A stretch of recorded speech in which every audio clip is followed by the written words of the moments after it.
వాళ్ళు మనిషి ప్రాణానికి విలువే ఉండదు. మెయిన్ స్ట్రీమ్ మీడియా అంతా వాళ్ళ చేతిలో ఉంది అండ్ యూత్ అంతా బ్రెయిన్ వాష్ అయిపోయినారు. ఒకవేళ ఇప్పుడు సోనం వాంగ్చుక్ గారు చనిపోయినా సరే 1 సంవత్సరం రోజుల తర్వాత ఆయన ఐఏఎస్ఐ ఏజెంట్ అని చెప్పి ఆల్రెడీ సర్క్యులేట్ చేస్తున్నారు. ఆయనకి ఐఏఎస్ఐ ఏజెంట్ ఉంది, పాకిస్తాన్ ఇదంతా ప్లాన్ వేసింది, పాకిస్తాన్ పంపించింది అని చెప్పి ఒక దురంధర్ 3 దురంధర్ 4 తీసేసి వదులుతారు.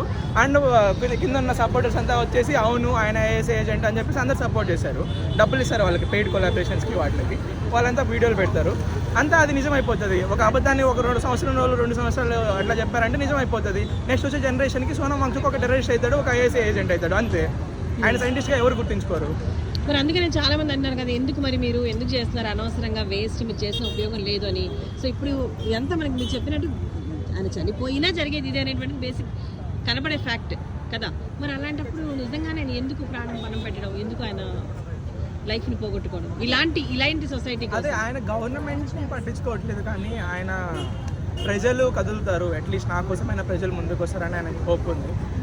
ఆ హోప్తో 28th ఎంతమంది పోతారు, ఏం జరుగుతుంది అని చెప్పి 28th మనం చూసుకుంటే ఆయనకి రిజల్ట్ వచ్చింది, ఆయన అనుకున్న రిజల్ట్ అనేది. అంటే ఆయన ఏం కోరుకుంటున్నాడో మనకు తెలియదు. ఫస్ట్ ఆఫ్ ఆల్ ఆయన బయటకి ఏమైనా చెప్తుండొచ్చు, ఆయన మైండ్లో ఒకటి ఉండొచ్చు, ఆయన బయటకు చెప్పట్లేదు. 28th అందరిని అక్కడికి రమ్మన్నాడు, కుదిరిన వాళ్ళంతా అక్కడికి వెళ్తారు.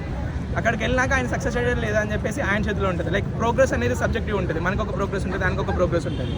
ఆ ప్రోగ్రెస్ ఆయనకి ఎట్లా అనిపిస్తుందో ఆయన చెప్పాలి, మనకైతే చెప్పలేదు. ఆయన దేనికోసం చేసినా మనం చెప్పలేదు.